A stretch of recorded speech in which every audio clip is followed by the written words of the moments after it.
அழுகின்றார்களோ அழுகின்றார்களோ அவருடைய குடும்பத்தார்கள் அனைவர்களுக்கும் சபுரன் ஜமீலா என்று சொல்லக்கூடிய அழகிய பொறுமையை அல்லாஹ் அவர்களுக்கு தந்தருள் புரிவானாக. ஆமீன். அவர்களுக்கு அல்லாஹ் சொர்க்கத்தை வாஜிபாக்கி முற்றிலும் அல்லாஹ் நரகத்தை ஹராமாக்கி அருள் புரிவானாக. ஆமீன்.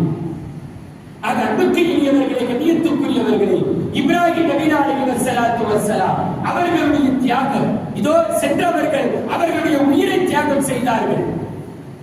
அவர்களே நடத்திருப்பாங்க, நம்ம உயிர் போகுமா, நம்ம ஹஜ்ஜுக்கு போயிட்டு நம்ம அப்படி போகணும். எனக்கு அந்த ஹஜ்ஜுடைய கடமையை முடிந்து எனக்கு இத்தனை நாள் ஃபிளைட்டு, நான் இப்போ வர்றேன் இப்படி வர்றேன் கேரளத்தில் அப்படி இருக்காங்க எல்லா நலம் விசாரித்தவர்கள் சொன்னவர்கள், நான் ஊருக்கு வந்துருவேன், நாட்டுக்கு வந்துருவேன், அந்த வேலை இருக்குது இந்த வேலை இருக்குது, அது பார்க்கணும் இது பார்க்கணும் என்று நினைத்தவர்கள் சொன்னவர்கள் அல்லாஹ்வுடைய அழைப்பை